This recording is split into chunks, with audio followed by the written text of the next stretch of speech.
កាន់លោកគ្រូអ្នកគ្រូដើម្បីសិក្សានឹងសិស្សទាំងអស់ក៏ដូចជាអ្នកដែលទស្សនានៅវីដេអូមួយនេះនាងខ្ញុំភូមិនីប៉ាជាសិស្សរៀនថ្នាក់ទី11ខនៃសាលាវិទ្យាល័យរតនសាខាទី1ចឹងថ្ងៃនេះផងដែរគឺខ្ញុំនឹងចង់មកបរៀនអ្នកទាំងអស់គ្នាពីរបៀបប្រើប្រាស់ Face Series នៅក្នុង Excel ដើម្បីជាភាពងាយស្រួលមួយក្នុងការរៀនប្រើប្រាស់ Excel ឲ្យកាន់តែសប្បាយរីករាយចឹងណាចឹងកុំឲ្យខាត់ពេលវេលាយូរយើងចូលមកកាន់វីដេអូរបស់យើងទាំងអស់គ្នា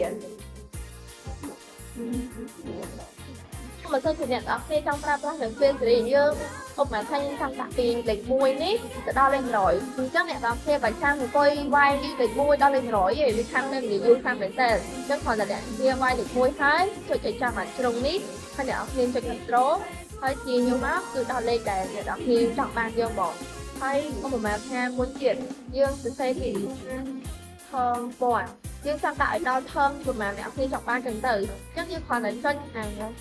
ជ្រុងនឹងដដែលមកហើយគេមកគឺបានវិធីដែលយើងចង់បានហើយមួយវិញទៀតឧបមាថាយើងចង់ដាក់ពីខែពីខែJanuaryដល់ខែ December អញ្ចឹងទៅអញ្ចឹងអ្នកគ្នាអាចសេកាត់ក៏បានទៅសេពេញក៏បានដែរឧបមាពីខ្ញុំសេកាត់ទៅគាត់យើងទាញមកគឺដល់ខែដែលយើងចង់បានយើងចង់ដល់ណាដល់ទៅចិត្តយើងទេហើយមួយទៀតវិញចំពោះថ្ងៃក៏ដូចជាដែរនិយាយពីដូចគ្នាមកឧបមាថាពីថ្ងៃច័ន្ទដល់ថ្ងៃសុក្រអញ្ចឹងអ្នកគ្នាគាត់ទៅវាយណាហើយយើងទាញគឺបានមកអត់ចាំបាច់គួយវាយដងមួយទេហើយមួយទៀតគឺយើងវាយទៅលើភាគរយឧបមាថាយើងដាក់